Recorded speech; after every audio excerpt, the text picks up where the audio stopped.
নমস্কার বন্ধুরা, ইতিহাসের খুঁটিনাটি চ্যানেলে আপনাদের সবাইকে স্বাগত জানাই। আজকে উপস্থাপনা করব কলকাতার নন্দনের এক অজানা ইতিহাস সম্পর্কে, যা অনেকেই জানেন না।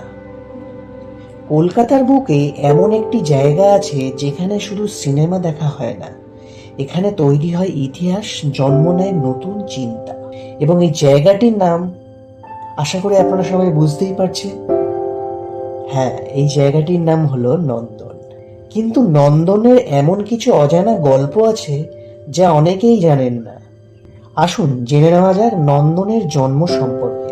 1985 সালে কলকাতার সংস্কৃতির হৃদয়ে তৈরি হয় নন্দন।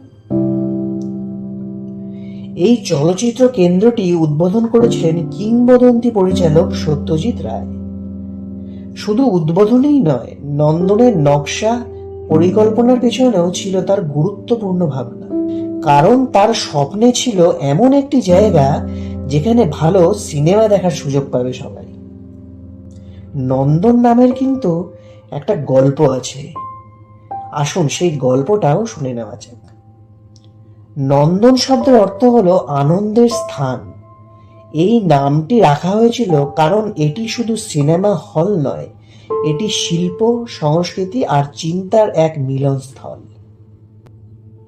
অনেকেই জানেন, আন্তর্জাতিক চলচ্চিত্র উৎসবের মিলনস্থল হিসাবে নন্দন কিন্তু একটি গুরুত্বপূর্ণ ভূমিকা পালন করে।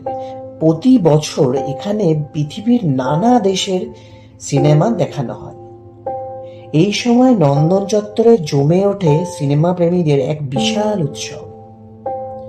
নন্দনের সিঁড়ি শুধু সিঁড়িই নয়, এটি কলকাতার অন্যতম বিখ্যাত আড্ডারও জায়গা। এখানে প্রতিদিন বসে গল্প করেন ছাত্রছাত্রী, শিল্পী, পরিচালক ও অনেক সিনেমা প্রেমীরা।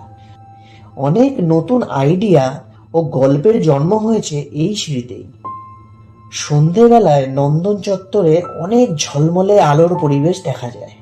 তাই নন্দন শুধু একটি বিল্ডিং নয়, এটি কলকাতার সিনেমা ও সংস্কৃতির এক জীবন্ত ইতিহাস। আচ্ছা,